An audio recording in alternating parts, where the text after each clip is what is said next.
সারা জীবন আমি ইমানের দাবি করছি, আর এখন ইমানের সংখ্যা জিজ্ঞেস করছে না কি বলবো? বর্ষি টাঙানো থাকবে, সে আংটায় বেঁধে যাবে, গিয়ে সে আমার দেহ ঝুলতে থাকবে, আর চিৎকার দিতে থাকো, মরবো না, আল্লাহ কিন্তু মারবে না। তোমার সে হতেই পারে। সকল ভুলের জন্য আমি আল্লাহর কাছে ক্ষমা প্রার্থী। যদি কারোর নজরে কোনো ভুল ধরা পড়ে, সঙ্গে সঙ্গে মোবাইলে যুগ এখন, আমাকে ফোনে জানিয়ে দিবেন কেন্দ্রে। আল্লাহই পারেন, আল্লাহ ফাআলুল লিমা ইউরিদ, তিনি যা খুশি তাই করেন, তিনি কারো কাছে কৈফিয়ত দিতে বাধ্য নন। এখানে গিয়ে অনেক ভ্রান্ত ফেরকা তৈরি হয়েছে, অথচ সেই আলীকে বলল কি জানেন, আশাররু খালকিন নাস, পৃথিবীতে যত মানুষ সৃষ্টি হয়েছে তার মধ্যে সবচেয়ে নিকৃষ্ট সৃষ্টি। বলুন নাউযুবিল্লাহি মিন যালিক। আহলে হাদিস আন্দোলন বাংলাদেশ, আসুন পবিত্র কুরআন ও সহিহ হাদিসের আলোকে জীবন গড়ি। আসসালামু আলাইকুম ওয়া রাহমাতুল্লাহি ওয়া বারাকাতুহু। ইন্নাল হামদুলিল্লাহ নাহমাদুহু ওয়া নাস্তাঈনুহু ওয়া নাস্তাগফিরুহু ওয়া নু'মিনু বিহি ওয়া নাতাওয়াক্কালু আলাইহি ওয়া নাউযু বিল্লাহি মিন শুরুরি আনফুসিনা ওয়া মিন সাইয়্যাতি আ'মালিনা।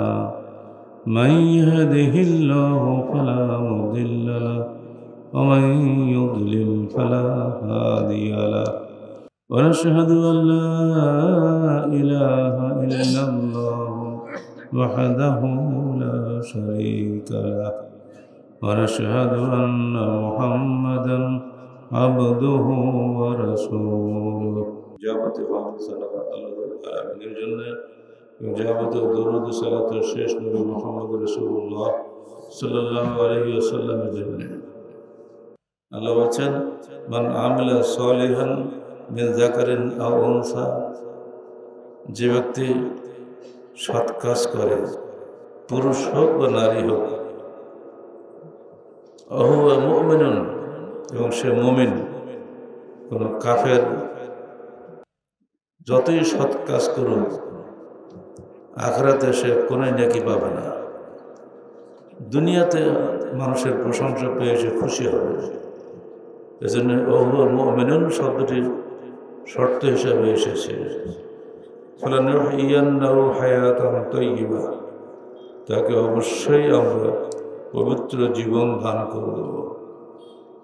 ওয়ালানাজজিয়ান্নাহুম আজরাহুম বিআহসানি মা কানু ইয়ামালুন, এবং অবশ্যই তাদেরকে তাদের কৃতকার্যের অপেক্ষা অধিক উত্তম পুরস্কারে ভূষিত করব। কৃতকর্ম আমরা যা করেছি আমরাই জানি, কিন্তু আল্লাহ বলছেন, যদি সে আল্লাহকে খুশি করার জন্য ঈমানের সাথে কাজগুলি করে, তাহলে আমরা তাকে তার কৃতকর্মের অপেক্ষা অধিক উত্তম পুরস্কারে ভূষিত করব। আমরা প্রত্যেকে চাই অল্প কাজ করে বেশি পুরস্কার পেতে। আল্লাহ গফুরুর রহিম, তিনি অধিক পুরস্কার দেওয়ার জন্যই বসে আছেন। দুনিয়াতে তার যত রহমত, তার 100 ভাগের 1 ভাগ তিনি দুনিয়াতে দিয়েছেন, সমস্ত বান্দার মধ্যে ওটা ছড়িয়ে দিয়েছেন। মা সন্তানকে স্নেহ করে, পিতা তার সন্তানকে স্নেহ করে, এমনকি একটা গরুর গাভী তার বাছুরকে আদর করে চাটে। মুরগি যখন তার বাচ্চাদেরকে পালন করে, টিকটিক করে ডাকলে সব মুরগির বাচ্চা মুরগির কাছে চলে যায়। এই যে স্নেহ ভালোবাসার বন্ধন, এটা আল্লাহ পাকের রহমতের 100 ভাগের 1 ভাগ। কিয়ামতের দিন তিনি বাকি 99 ভাগ বান্দাকে দিয়ে দিবেন। এজন্য তাকে আমরা রহমানুর রহিম বলি। এমনকি নিঘাত যে ব্যক্তি জাহান্নামে যাবে, তিনি তোর অনেক পাপ গোপন করবেন, তাকে সাত্তারুল অয়ুব বলা হয়, দোষ গোপন করে। আপনিও তো বলবেন এটা তো অত্যন্ত অবিচার হবে, আসলে অবিচার নয়। অনেক দোষ আছে মানুষের, যেগুলো মানুষের কাছ থেকে গোপন আছে, যেগুলো বিচার হয়নি। এমন কোনো মানুষ এই মাহফিলে নাই যিনি কোনো দোষ করেছেন, যে দোষ সবাই জেনেছে এবং তার ফলাফল দুনিয়াতে পেয়েছেন, প্রত্যেকের মধ্যে কিছু কিছু দোষ আছে গোপন। আল্লাহ পাক কিয়ামতের মাঠের বিচারে বসে আমাদেরকে ডাকবেন, এক এক করে কানে কানে বলবেন, তুমি কি অমুক দিন অমুক সময় এই গোপন অপরাধটি করনি? তখন বান্দা সব মনে আসবে, হ্যাঁ ঠিকই তো করেছিলাম। যেহেতু দুনিয়াতে তোমার এই দোষটা গোপন ছিল, আমিও গফুরুর রহিম আল্লাহ তোমার সেই দোষটা আজকে গোপন করে রাখলাম। সে নিঘাত জাহান্নামে যাবে যদি আল্লাহ পাক দোষটা গোপন না করে যদি প্রকাশ করে দিতেন, তাহলে বিচার করাই লাগতো তার। আর বিচার করলে তাকে জাহান্নামেই যাওয়া লাগতো। আল্লাহ পাক যেন সেদিন আমাদের অনেক দোষ গোপন করে আমাদেরকে জান্নাতুল ফেরদাউসের অধিকারী করেন, আমরা আল্লাহর কাছে সেই প্রার্থনা করি।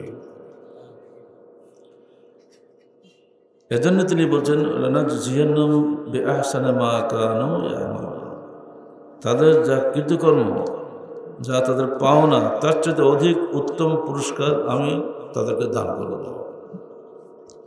এটা করলে আল্লাহই পারেন। আল্লাহ ফাআলুল লিমা ইউরিদ, তিনি যা খুশি তাই করেন, তিনি কারো কাছে কৈফিয়ত দিতে বাধ্য নন। এখানে গিয়ে অনেক ভ্রান্ত ফেরকা তৈরি হয়েছে, যারা মুতাজিলা, তারা বলে যে আল্লাহ কখনোই অবিচার করতে পারেন না, অতএব আল্লাহ যে কাউকে দোষ ঢেকে রাখবেন, তাদেরকে জান্নাতে পাঠিয়ে দেবেন, এটা তো আমরা বিশ্বাস করি না। এটা হলো মুতাজিলা। আর এক দল রয়েছে মুরজিয়া, তারা বলেন মানুষ যতই পাপ করুক আল্লাহ সব মাফ করে দিবে। এটা ঠিক অপোজিট। এই মুরজিয়া তরিকার অনুসারী যারা, তারা বলে সির্ফ আল্লাহকে মুখে স্বীকার অথবা মনে বিশ্বাস করলেই আমি ইমানদার হয়ে যাব, আমার আমলের কোনো প্রয়োজন নাই। আমল ইমানের অংশ নয়। এই আকীদা যারা পোষণ করেন তারা হলেন মুরজিয়া মতবাদের অনুসারী। বাংলা যাদেরকে শৈথিল্যবাদী বলা হয়, তারা স্লোগানে বিশ্বাসী, কর্মে বিশ্বাসী নয়। তারা তৌহিদি মুসলমান, তারা আহলে হাদিস মুসলমান নয়। আহলে হাদিস বললে আরেকটা প্রশ্ন চলে আসে,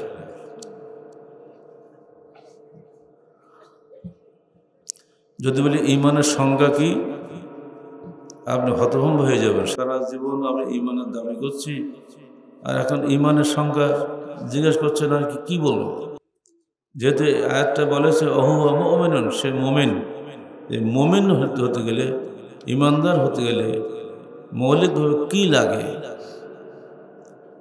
ইমান হলো হৃদয়ে বিশ্বাস, মুখের স্বীকৃতি এবং কর্মে বাস্তবায়নের সমন্বিত নাম, যা আনুগত্যে বৃদ্ধিপ্রাপ্ত হয় এবং গুনাহে হ্রাসপ্রাপ্ত হয়। বিশ্বাস হলো মূল, কর্ম হলো শাখা, যা না থাকলে পূর্ণ মুমিন হওয়া যায় না। এবার আপনি নিজে চিন্তা করুন, আপনি যা বিশ্বাস করেন সেই অনুযায়ী কর্ম করেন কিনা। যদি পূর্ণভাবে কর্ম করতে পারেন তাহলে আপনি পূর্ণ মুমিন। আর যদি পূর্ণভাবে ঈমান না থাকে আপনার, তাহলে আপনি অপূর্ণ মুমিন, কাফের নন। যারা খারিজি তারা বলেন যে যারা ঈমান এবং কর্ম এবং কথা, যেটা স্বীকৃতি, এই তিনটাকেই ঈমানের মূল মনে করেন, যদি একটা যদি না থাকে তাহলে সে কাফের হয়ে যাবে, সে কবিরা গুনাহগার, সে রক্ত হালাল হবে তার। বাংলাদেশের যারা জঙ্গি, আন্তর্জাতিকভাবে ইহুদি নাসারা রাষ্ট্রগুলি এই খারেজি আকীদাকে উস্কে দিয়ে একদল তরুণ ছেলেকে জঙ্গি বানিয়েছে। তাদের ধারণায় কবিরা গুনাহগার ব্যক্তি কাফের। প্রশ্ন হলো এই, যে ছেলে এই জঙ্গি হয়েছে তার বাপ মা কি কখনোই কোনো কবিরা গুনাহ করেনি? একটা মিথ্যা কথা বলা কবিরা গুনাহ নয় কি? আপনার কাছে টাকা পাবো আপনি দেন নেই, কবিরা গুনাহ নয় কি? ওয়াদা ভঙ্গ করা কবিরা গুনাহ নয় কি? এরকম কোনো কবিরা গুনাহ করেনি এমনকি একটা লোকও পাওয়া যাবে? তাহলে ওকে কাফের। যারা জঙ্গি তাদের আকীদা তারা হলো খারেজি। খারেজিরা হযরত আলীকে কাফের বলেছিলেন।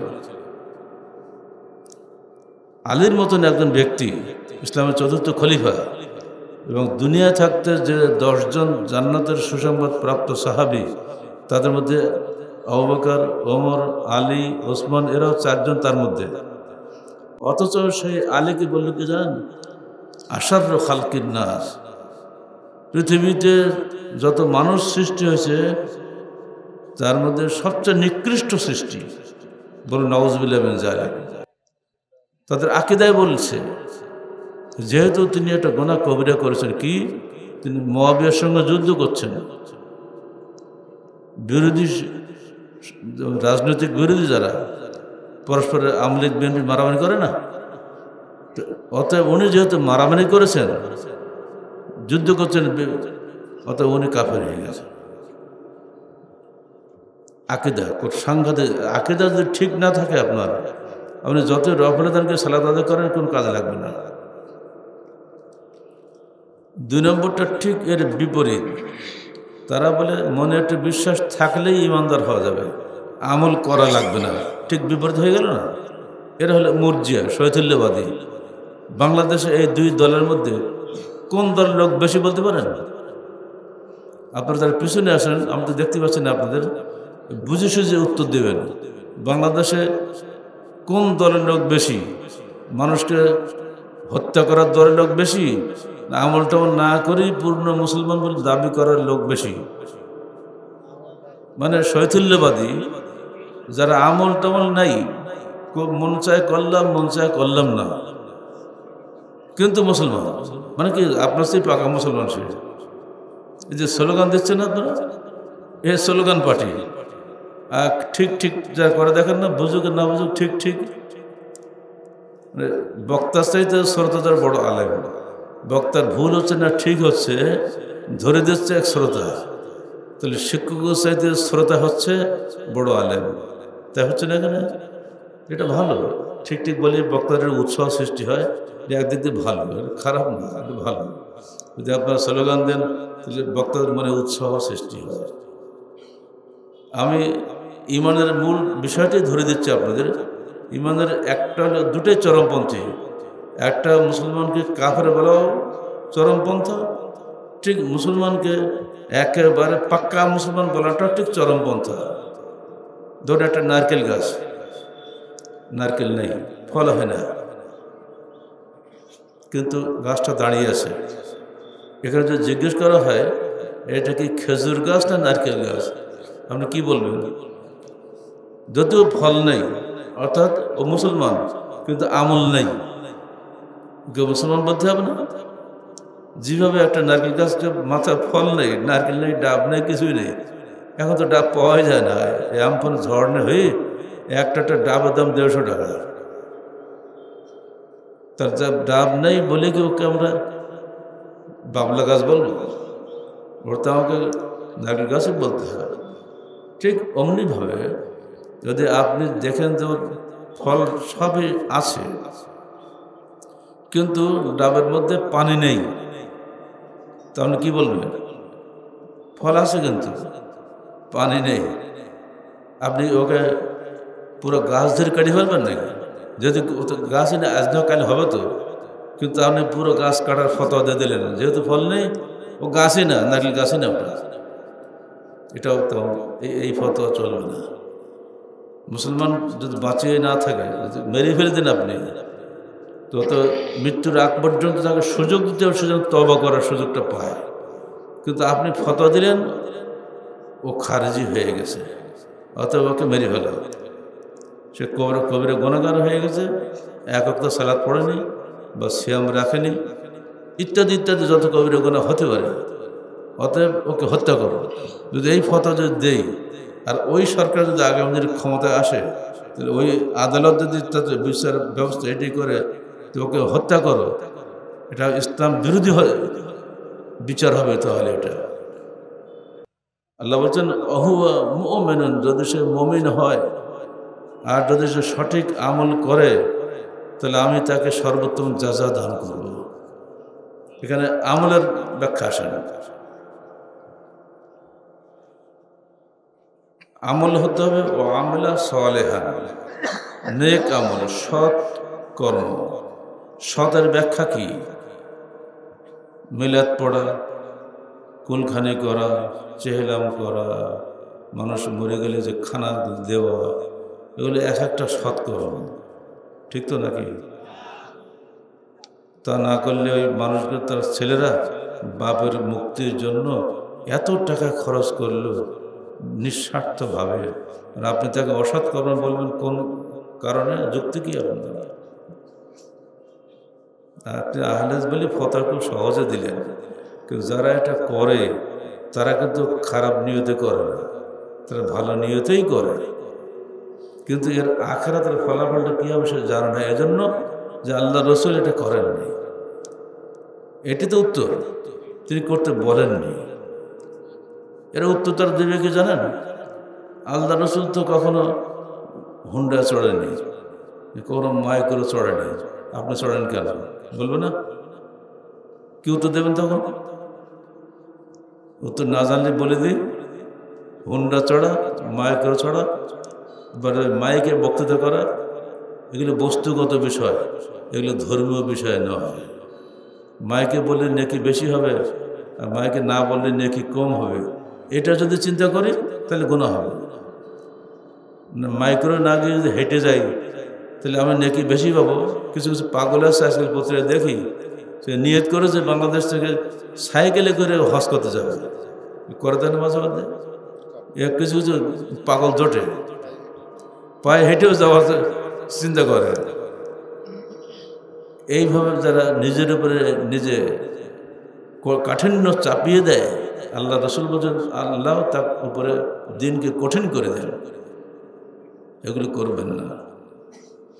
আমরা এক কথা জবাব দিচ্ছি, ধর্মীয় জীবনের প্রতিটি নকল হরকত, ধর্মীয় জীবনের প্রতিটি কথা এবং কর্ম আল্লাহ রসুলের অনুমোদিত হতে হবে। যেহেতু অনুমোদন নাই, অতএব বাতিল। মুমিনদের মধ্যে আর এক দল বেরিয়েছে আজকে, এটা এই এলাকায় এই ফেতনা আছে শুনলাম। তারা বলে হাদিসে সহি, জয়ীব, মুদাল, মুরসাল, বহু সমস্যা।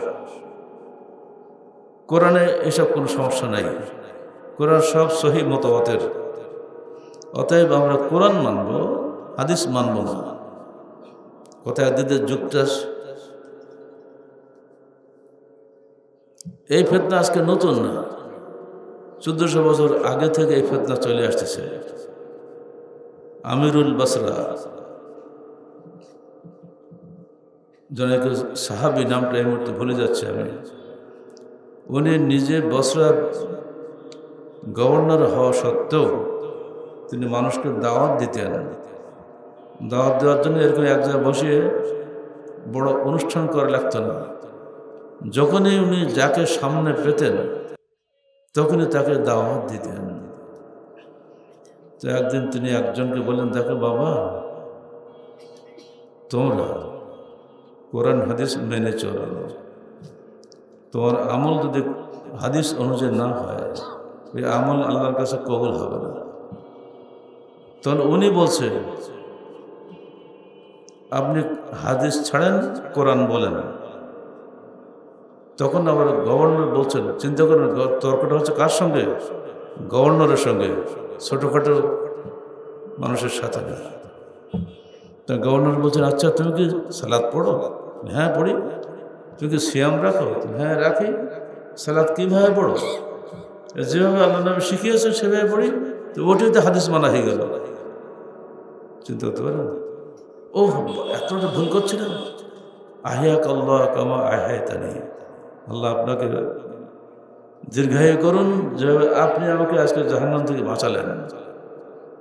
ভুলটা ধরে দিল, খুশি হয়ে গেল, দোয়া করলো। কিন্তু যতদিন তাকে ভুলটা কেউ ধরে দেয়নি ততদিন তার ধারণা ছিল আহলে কোরআনটা ঠিক, আহলে হাদিসটা বেঠিক। আপনি বুঝতে পারলেন তো কথাটা? উদাহরণটা ক্লিয়ার হয়েছে আপনাদের? আপনাদের এখানে এই ফেতনাতে যদি খারাপ থাকে তাদেরকে আদর করে দয়া করে বুঝিয়ে বলেন, বাবা তুই সালাত পড়িস না, শ্যাম রাখিস না, বিয়ে শাদী করিস না। হ্যাঁ, সবই তো করেছে। তো বিয়ে করলে কোন তরিকায়? হিন্দু তরিকায় না খ্রিস্টান তরিকায়, নাকি রাস্তাতে ধরে একটা মেয়ের বাড়ি তুললি? না না, রসুলের তরিকা। খোদবা দিতে হয়েছে, একজন অলি লেগেছে, দুজন সাক্ষী লেগেছে, এমনি তো হয়নি। তো ওটি তো সুন্নত মানা হয়ে গেল, তো আহলে এমনি তো হয়ে গেলি। তোর বিয়েটা যদি আহলে হাদিস না হতো তো বিয়েটা তো জেনা হয়ে যাবে। এমনি করে বুঝিয়ে দেবেন, আশা করে বুঝে যাবে। যারা না বুঝেছেন তারা এটা নিয়ে বুঝে যাবেন। মুমিন হতে গেলে আপনাকে এগুলো পার্থক্য বুঝতে হবে। আর যে কাজটা শরীয়ত অনুমোদিত নয় সে কাজটা কখনো সৎকর্ম নয়। মানে আমালা সালিহান, যে ব্যক্তি সৎকর্ম করে তাকেই আমি উত্তম যাজা দিয়ে থাকি। যতটুকু আমল বান্দা করে তার চেয়ে আমি বেশি বেশি দিয়ে থাকি। আল্লাহ তো ভান্ডার কোনো কমতি নেই। এমনকি এত বেশি বেশি দেন, অন্য একটা আয়াতে এসছে ওয়াজিয়াদা, সৎকর্ম করেছো তোমাদের জান্নাত পাও না, স্বাভাবিক কথা। জান্নাত পাবো না, আরো বেশি অতিরিক্ত কিছু তোমাদেরকে আমি দেব। জিজ্ঞেস করা হলে, হে আল্লাহ রসুল, এই অতিরিক্ত আল্লাহ কি দিবে? ব্যাখ্যা দিচ্ছেন আল্লাহ রসুল, কোরআনে নাই এ ব্যাখ্যা, ব্যাখ্যা দিচ্ছেন হাদিসে। আল্লাহ রসুল বললেন, দেখো আল্লাহ পাক নিজে তার নিজের স্বরূপে জান্নাতে তোমাদের সঙ্গে সাক্ষাৎ করবে। আর এইটা হবে মুমিনদের জন্য সবচেয়ে আনন্দ ঘন মুহূর্ত। তোমরা আল্লাহকে স্বচক্ষে দেখবে এমনভাবে যেমন মেঘমুক্ত আকাশে পূর্ণিমার চাঁদে বা দুপুরবেলায় সূর্যকে দেখতে কোনো কষ্ট হয় না, ঠিক জান্নাতে গিয়ে তুমি আল্লাহকে দেখতে তোমার আদৌ কোনো কষ্ট হবে না। এটাই হবে তোমার সবচেয়ে আনন্দ ঘন মুহূর্ত। এটাই হচ্ছে অতিরিক্ত দান আল্লাহর পক্ষ থেকে। আল্লাহ তুমি আমাদের সবাইকে আল্লাহকে দেখার তৌফিক দান করো। এই হলো মুমিন। আপনাকে মুমিন হতেই হবে, যে কোনো মুমিন, কারণ আমাদেরকে মরতেই হবে, এটা স্বাভাবিক। 10 মিনিট সময় দিন আমাদের ভাই মূল্য পরশু দিন সে হার্ট অ্যাটাক করলো, 10 মিনিট টাইম হয়নি হাসপাতালে যাওয়ার, বাড়ির কাছে হাসপাতাল, যেই সেটিং করার আগে মারা শেষ। তো মৃত্যু অবিসংবাদিতভাবে সত্য। হিন্দু হোক, মুসলমান হোক, জৈন হোক, খ্রিস্টান হোক, কাফের হোক, মুমিন হোক, সকল মানুষ তো একমত যে মৃত্যু হবেই।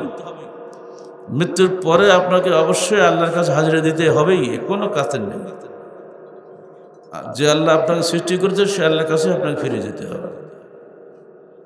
সেখানে গিয়ে যেন আমাদের জাহান্নামে যেতে না হয়। পুলসরা টাঙিয়ে দেওয়া হবে, জাসর বলা হয়, ব্রিজ। সেখানে বড় বড় আংটা ঝুলবে। ওই ব্রিজ কেউ পার হয়ে যাবে বিদ্যুতের গতিতে, কেউ পার হবে চোখের পলকের ন্যায়, কেউ পার হবে ঘোড়সওয়ারের ন্যায়, কেউ পার হবে আলোর গতিতে, বাতাসের গতিতে, কেউ পার হবে আস্তে আস্তে পায়ে হাঁটার ন্যায়। কিন্তু হাঁটতে পারবেন, মাঝখানে ফসলে পড়ে যাবে। গেলে সেই পুলসিরাতে যে সমস্ত বড়শি, তো আপনারা চেনেন, মাছ ধরার বড়শি আছে না, ওরকম বড়শি টাঙানো থাকবে, সে আংটায় বেঁধে যাবে, গিয়ে সে আমার দেহ ঝুলতে থাকবে, আর চিৎকার দিতে থাকবো। মরবো না, আল্লাহ কিন্তু মারবে না, বাঁচিয়ে রাখবে। আযাব ভোগ করতে হবে। ঠিক সেই সময় দুই পাশে দুটা জিনিস গিয়ে দাঁড়াবে যাতে আপনি পড়ে না যান। আপনার রেহাম, আত্মীয়তা, এটা আপনার সালাত এক পাশে গিয়ে দাঁড়াবে। আল্লাহ সাল্লেম সাল্লেম, একে বাঁচিয়ে দেওয়া, বাঁচিয়ে দেওয়া। যদি আপনি সালাত আদায় না করেন তো বাঁচাবে নাকি আপনাকে? আপনার নিজের ছেলে পিয়ে যা আত্মীয় স্বজন আছে তাদের সঙ্গে সম্পর্ক ভালো না, স্ত্রীর সঙ্গে সম্পর্ক ভালো নেই, সন্তানের সঙ্গে সম্পর্ক ভালো নেই, বাপের সঙ্গে সম্পর্ক ভালো নেই। ছেলে থাকে লন্ডনে, বাপ থাকে চাঁদপুরে, বাপ মরছে, ছেলে খবরই নেই।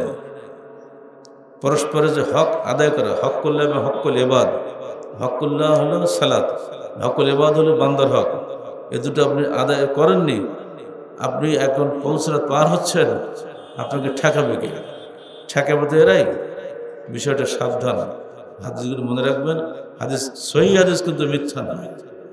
আর সবসময় মনে রাখবেন, জাল জয়ীব শিরক বেদাত করে অস্বীকার করে জান্নাত পাওয়া যাবে না, জাহান্নামে হতেই হবে তাদেরকে যারা শিরক এবং বেদাত করে অথচ জান্নাতের দাবি করে।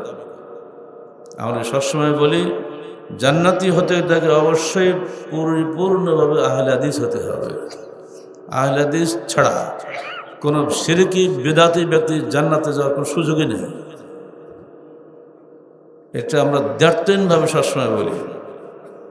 আপনি রাষ্ট্র গড়বেন, কি দিয়ে রাষ্ট্র গড়বেন? নিজের ইচ্ছা রাষ্ট্র চালাবেন না, কারণ আল্লাহর হুকুম আছে। আল্লাহ পাক বলতে, আমি যে বিধান তোমাদের দিয়েছি, সূরা নূর 55-56 পড়ে দেখেন, যে বিধান পাঠিয়েছে এই বিধানটা তুমি বাস্তবায়ন করো রাষ্ট্রীয়ভাবে। যদি তোমার হাতে কোনো রাষ্ট্র ক্ষমতা আসে, তাহলে তুমি সেই বিধানটা সেইভাবে রাষ্ট্রীয় ক্ষমতা প্রয়োগ করে চেষ্টা করবে। ধরে দিন, সুদ কি বলুন তো ভাই? সুদ খাওয়া কি হালাল না হারাম? সবাই তো একমত। তো এর জন্য ভোটাভুটি লাগবে? লাগবে না। ক্লিয়ার। আপনি কালকে এমপি হলেন, আপনি সংসদে যাবেন, আপনাকে অবশ্যই বলতে হবে এই সংসদের সুদ কোশ্চেন করে হালাল করা যাবে না। সুদ সেই 1400 বছর ধরে হারাম আছে, হারামই থাকবে, এই আইনের কোনো পরিবর্তন হবে না। এটুকু বলার হিম্মত যদি আপনার না থাকে, ঠিক আপনার মন্ত্রী পদ, সংসদ সদস্য পদ আপনি বলতে পারবেন না, কারণ ওখানে দল আছে। আপনি যদি দলের বিরুদ্ধে ভোট দেন, 70 ধারা আছে, আপনি আপনার সংসদ সদস্য পদ ক্যান্সেল হয়ে যাবে। ফলে বাংলাদেশের সংবিধান মেনে চলে যদি কেউ এমপি হয়, তাকে এমপি হওয়া চাইতে সংসদে ঝাড়ুদার হওয়া অনেক ভালো, কারণ তার কোনো স্বাধীনতা নেই। আর এখন সারা বিশ্বে আরেকটা সংস্থা আছে, তার নাম জাতিসংঘ। সেখানে এত কঠিন ভেটো পাওয়ার আছে 5টা রাষ্ট্রের সাথে সব কিছু। আজকে ফিলিস্তিনে হামলা চলছে না, অস্ত্র যোগান দিচ্ছে কারা? এক কথা বলতে পারেন আমেরিকা বা ইউরোপিয়ান কান্ট্রি, এই তো। অথচ তাদের হাতে ভেটো পাওয়ার। জাতিসংঘে 197টি দেশ সবাই বলল অস্ত্র বন্ধ করো, যুদ্ধ বন্ধ করো। আমেরিকা একাই ভেটো দিল, ইসরায়েলের বাঁচার অধিকার আছে, অতএব আমি অস্ত্র দেব। প্রতিদিন মানুষ মারছে ফিলিস্তিনে, কিন্তু সারা দেশে, সারা পৃথিবীর মানুষ তাদের জন্য দোয়া করছে। কিন্তু একটা নিষ্ঠুর এই ইহুদি নাসারা গোষ্ঠী, এরা তো মেরেই যাচ্ছে। কারণ আপনি যদি কোরআন পড়তেন তো অনেক আগেই টের পাইতেন। আল্লাহ বলে দিয়েছেন, ওয়ালান তারজা আনকাল ইয়াহুদ ওয়ালান নাসারা হাত্তা তাত্তাবিয়া মিল্লাতাহুম। কোশ্চিন কাল ইহুদি নাসারা তোমার উপরে সন্তুষ্ট হবে না যতক্ষণ তুমি তাদের দলভুক্ত হবে। আপনারা ইহুদি নাসারা হবেন নাকি? আমরা সূরা ফাতিহা পড়ি না? ফরজ। গায়রিল মাগদুবি আলাইহিম কারা? ইহুদি। ওয়ালা দাল্লিন কারা? নাসারা, খ্রিস্টান। ইহুদি নাসারাদের হাতে বাঁচার জন্য আমরা প্রতি ওয়াক্ত সালাতে, ফরজে পড়ি, সুন্নতে পড়ি, নফল সালাত পড়লেই কিন্তু আমরা এগুলো পড়ি, তাই না? এত বারবার পড়েও আমি বাংলাদেশের সরকারে আছি, আমি একটু শব্দ করছি না, যা পার করলে হয়তো আমার ক্ষতি হতে পারে। স্বার্থ একটু নম্র কণ্ঠে বলে দিয়েছে, হ্যাঁ আমরা ফিলিস্তিনের পক্ষ আছি, এই পর্যন্ত শেষ। কিন্তু জোরালো কোনো প্রতিবাদ সেখানে নেই। অথচ আমরা শুনিয়ে দেওয়াই ভালো। আহলে হাদিস আন্দোলন বাংলাদেশের পক্ষ থেকে ওই ফিলিস্তিনি ভাই বোনদের খাওয়ানোর জন্য আমরা ইতিমধ্যে কয়েক লরি খাদ্যশস্য পাঠিয়েছি। এক লরি খাদ্য ভরতে 11.5 লক্ষ টাকা ব্যয় হয়েছে। এখান থেকে ওখানে আমাদের এক ছাত্রের মাধ্যমে মিশর থেকে কয়েক লরি খাদ্যশস্য, কিছুই আল্লাহ করতে পারলাম না। অন্তত আমার ভাই বোনদের একটু না খেয়ে মরতেছে, সব না খেয়ে, তাদেরকে খাওয়ার জন্য একটু ব্যবস্থা শরীক হলাম। সোজা কথা বলছে আপনাকে, এটা কিন্তু আহলে হাদিস আন্দোলনের একটা গর্ব। আর দোয়া তো করছি সবসময়, আপনারা দোয়া করুন আল্লাহ পাক যেন ফিলিস্তিনের ভাই বোনদের উপর থেকে গজব উঠিয়ে নেন। প্রতিটি ক্ষেত্রে আপনি যদি মুমিন হন, আপনি চরমপন্থী হতে পারবেন না, আবার শয়তানবাদী হতে পারবেন না। আপনাকে অবশ্যই মধ্যপন্থী হতে হবে। মধ্যপন্থী ইমানদাররাই আহলে হাদিস। যে কোনো কাজ করার আগে আহলে হাদিস দেখে এই কাজটা হাদিসে আছে তো। আমাদের একজন বিখ্যাত আলেম মারা গিয়েছেন, সাতক্ষীরা ইটিগাছে একসময় আমাদের বাসা ছিল। বাসাতে বেরিয়ে আসতেছে, দেশের মুড়ি বলছে, এই গালিব ভাই দেখো তো এ কি লিখলেন উনি। বাপরে, এত আলেম, অদ্বিতীয় বক্তা। আপনার বাগেরহাটে মুন্সিগঞ্জ ঘাট আছে না, মণিগঞ্জ ঘাট আছে না, তার পাশে গোপালঘাটি গ্রাম আছে না, সেই অতীতের কথা স্মরণ করে, এখনকার বাগেরহাট না কিন্তু সেই পুরনো বাগেরহাটের কথা স্মরণ করতে হবে। ওইখানে উনি বক্তৃতা শুরু করলেন রাত্রে এশার পরে, আর শেষ করলেন ফজরের সময় আজানের পরে। প্রায় 8 ঘন্টা একটানা তিনি বক্তৃতা করলেন। কি তেজস্বী বক্তা! বাংলার ইতিহাসে এত বড় তেজস্বী বক্তা কোনো জন্ম হয়নি, আজও প্রশ্নই ওঠে না, আগামী দিনে হবে কিনা আল্লাহ ভালো জানে। সেই বক্তার লেখা বই সহি নামাজ ও দোয়া শিক্ষা, সেখানে তিনি লিখেছেন 40 দিনে ওই চেহলাম করলে ওটা বেদাত। আমরা বলি বেদাত, বলি না,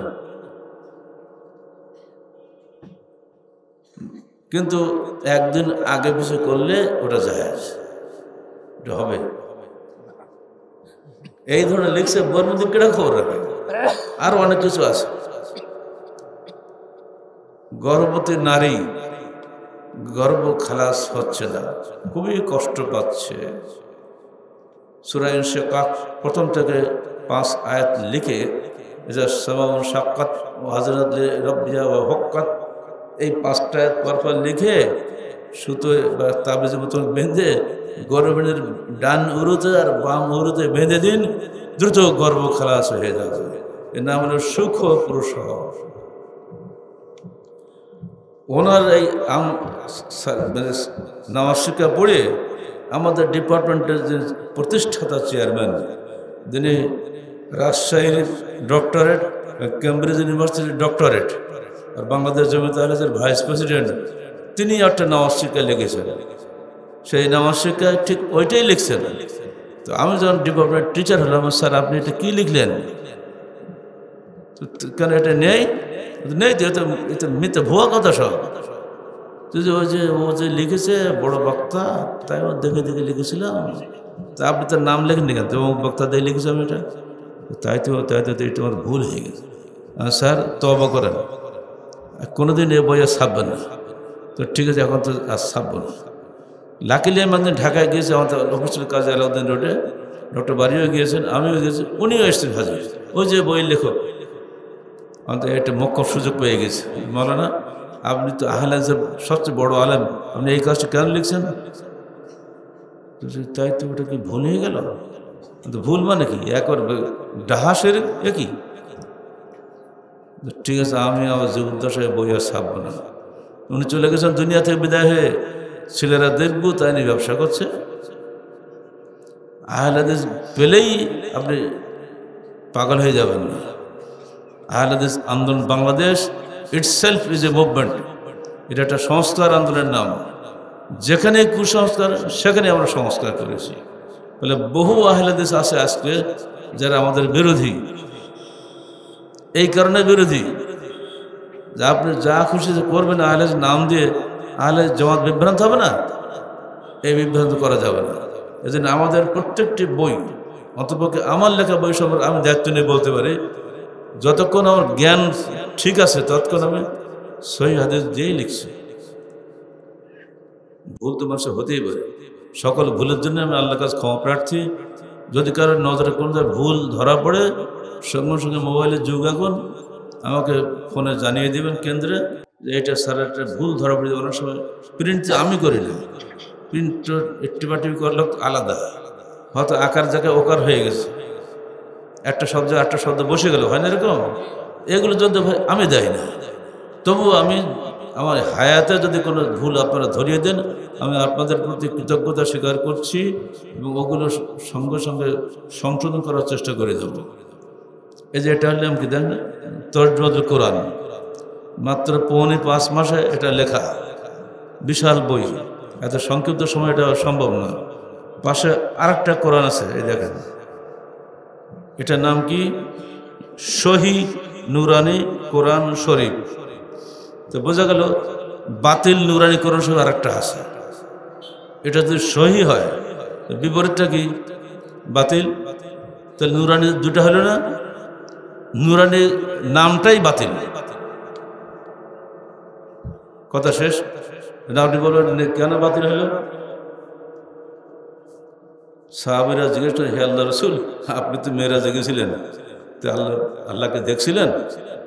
তো আল্লাহ রসুল বলছেন যে নূরুন উরানি, আল্লাহর নূর আমাকে দেখানো হয়েছে, আল্লাহকে আমি দেখিনি।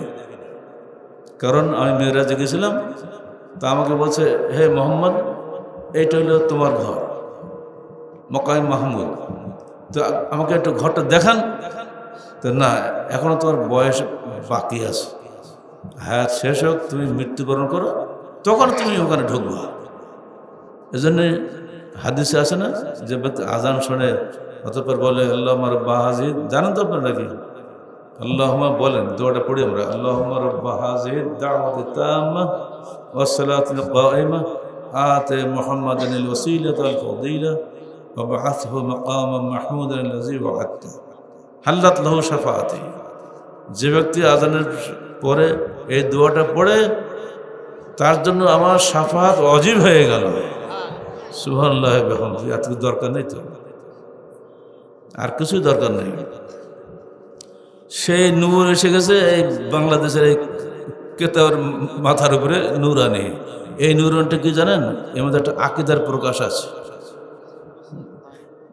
তারা মনে করেন যে আল্লাহর নূরে মোহাম্মদ পয়দা, মোহাম্মদের নূরে সারা জাহান পয়দা। বলুন নাউযুবিল্লাহ মিন যালিক।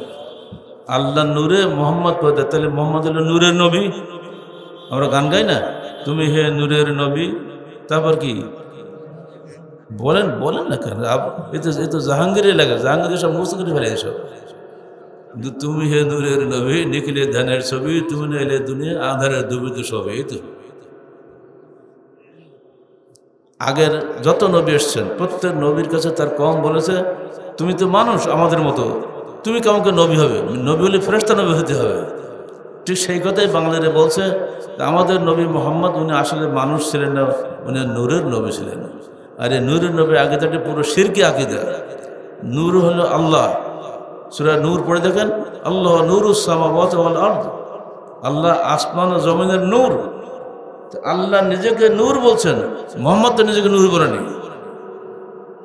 ইন্নামা আনা বাশারুম মিসলুকুম, নিঃসন্দেহে আমি তোমাদের মধ্যে একজন মানুষ। সূরা কাহফ 110 আয়াত। যেখানে আল্লাহ রসুলকে বাশার বলা হচ্ছে, সেখানে আল্লাহ বলছেন আমার নবী হলো বাশার, আর আমরা বলছি আমার নবী হলো নূর। আচ্ছা, নূর থেকে নূরানি, সে নূরানি থেকে আবার দেখছে সহি নূরানি কোরআন শরীফ। কিন্তু আমি জানি না বাতিল কোনটা আছে, খবর রাখেন। আমার এইখানে এসে প্রথম এলিমেন্টে বাড়লে আজকে আমার, যে একটা সহি নূরানি কোরআন শরীফ আছে। আমি খালি একটাই জানতাম, নূরানি। আমাদেরও আরবি কায়দা আছে, 1, 2, 3 খণ্ড, নূরানি কায়দা না। কিন্তু বাজারে চলছে সমানে, এমন কোনো হেফজখানা নাই, মক্তব মাদ্রাসা নাই যে নূরানি নওশিকা নাই, নূরানি কায়দা নাই। সাবধান, নূরানির শব্দটা ছোট ছোট বাচ্চাদের অন্তরে একবার গেঁথে যায়, সারা জীবন কিন্তু নূরানি ছাড়বে না। অতএব ছোট ছোট শিশু মনে কোনো শিরকের বীজ যাতে না ঢোকে, সেটা আপনাদের দায়িত্ব। ঠিক মা বোনদেরও দায়িত্ব নিজে নিজের ঘরকে আলোকিত করা। 5টা বাড়ির অন্তত 10 জন মহিলা আছে, ছেলের বউ আছে, নিজের মেয়ে আছে। আপনারা অবশ্যই বাসাতে একটা সপ্তাহে একটা দিন আল্লাহর বাস্তে সময় দিবেন। সেখানে বসে আপনার তালিম বৈঠক করবেন। আমাদের সব বই লেখা আছে, শুধু ইমানের সংজ্ঞা আকীদা বলে একটা পৃষ্ঠা আছে। একটা পৃষ্ঠা দয়া করে আপনারা পড়েন। একটা পৃষ্ঠা আপনার 2 দিন সময় লাগবে, একদিন পারবেন না। ইমানে মুজমাল আছে না, আমানতু বিল্লাহি কামা হুয়া বিআসমাহি ওয়া সিফাতিহি ওয়া কাবালতু জামিয়া আহকামিহি ওয়া আরকানি। এর ব্যাখ্যা কি? আমি বিশ্বাস স্থাপন করলাম আল্লাহর উপরে যেমন তিনি। বোঝা গেল তিনি কেমন আমরা জানি না, এটুকু আপনাকে শেখাতে হবে। এরপর ইমানে মুফাসসাল 6টা, আমানতু বিল্লাহি ওয়া মালাইকাতিহি ওয়া কুতুবিহি, বলেন বলেন, ওয়া কদরে খায়রি ওয়া শাররি মিনাল্লাহি তাআলা। এই 6টা স্তম্ভ না থাকলে কেউ ইমানদার হতে পারবে না। মানে 5টা বিশ্বাস করলেন, তকদির বিশ্বাস করলেন না, সব শেষ। এই দুটো যদি মুখস্থ করেন, একটা দিনের তালিম বৈঠকে 1 ঘন্টা বা 1.5 ঘন্টা আপনার মা বোনরা সচেতন হয়ে গেল। আসলে ঈমান অর্থ এইটাই। ঈমান অর্থ নিশ্চিন্ত বিশ্বাস। যেমন সন্তান তার পিতামাতার কলেজে নিশ্চিন্ত বিশ্বাস করে, দেখবেন মা হাত বাড়ালে ঝাঁপ দিয়ে মার্কা চলে আসে। তো ঠিক অনুরূপ একটা চেহারা মহিলা যদি হাত বাড়ায়, বাঁচে না, জীবনে তার কাছে যাবে না। ওটুকু ছোট্ট বাচ্চা কে শিখালো? এইটা আমার মা। বাচ্চা যখন মায়ের কোলে নিশ্চিন্ত হয়, বান্দা তেমনি আল্লাহর উপরে ভরসা করে নিশ্চিন্ত হয়। ওয়া ইয়াতাওয়াক্কাল আলাল্লাহি ফাহুয়া হাসবুহু, যে ব্যক্তি আল্লাহর উপরে ভরসা করে আল্লাহ তার জন্য যথেষ্ট হয়ে যান। আমরা সকল কাজে আল্লাহর উপরেই ভরসা করি, আল্লাহ তুমি আমাদের জন্য যথেষ্ট হয়ে যাও। আল্লাহুম্মা আমিন। এটুকু পুরুষেরা করবেন মসজিদে, আর আপনারা মা বোনদেরকে করবেন স্ব গৃহে। প্রয়োজনে যদি কিছু পথ হেঁটেও যদি আরেক বাড়িতে যেতে হয় তাও যাবেন। সমাজটা ভাই গড়ে তোলেন। যুবকদেরকে আহলেদের যুব সংঘের সংগঠনে ঢুকিয়ে দেন, দেখবেন অন্য যুবকদের চাইতে আপনার যুবক এমন কথা বলবে যে আপনাকে লজ্জা দেবে। আব্বা জোরে সালাত পড়েছেন? আরে বাবা রাখতে হয়, এত কাজে ব্যস্ত থাকো। আব্বা যদি এক্ষুনি আপনার আজরাইল এসে যায়, মালিকের মউত এসে যায়, আগে সালাত পড়েন তো, পরে খাবেন। যদি ছেলের কাছে এরকম বাবা যদি 1 দিন 2 দিন শোনে, ওই বাবাকে কখনো সালাত বাদ দেবে? দূর অতীতে 1983-র 23শে নভেম্বরে আমি একটা সম্মেলনে গেছিলাম, রাজশাহীর আমের শহর কানসার্ট, চাঁপাইনবাবগঞ্জের। আমি যখন উঠেছি তখনই পিছন থেকে আমি একজন বলছে যে স্যার, এই মেয়েদের ঢিল মেরেছে যুবকেরা। কেন? মেয়েরা জলসা শুনতে আসছে সেজন্য। মানে এত ভালো হওয়ার দরকারটা কি? এই আর ভাবখান। এই ওই দিন যে আগুন ঝরা ভাষণ দিলাম, আমার স্মরণীয় ভাষণের মধ্যে তো আমাদের একটা, মানে রেগে গেলে যা হয় বুঝুন তো। আমি বললাম আগামী বছর আমি আসবো এখানে, এই জাকিয়া সেতারা তসলিমা তোমরা বসা, তোমাদের এক্ষুনি সংগঠন করে দেবো, রাজশাহী যাবো। সংগঠন করে দিয়ে আসলাম, কী কাজ করতে বলে দিয়ে আসলাম। ঠিক পরের বছরে ওখানে গিয়ে মহিলাদের বিশাল সমাবেশ হলো, 2500 মহিলা, শুধু মহিলা সমাবেশ। বলে আলহামদুলিল্লাহ। আপনার তো 2500 লোক নেই এখানে। 2500 মহিলার সমাবেশ হয়ে চেয়ারম্যান সাহেব বলছে, আপনি করলেনটা কেমন করি? চেয়ারম্যান সাহেব, ভাই কি করে হলো এটা? তা মেয়েদের জিজ্ঞেস করে।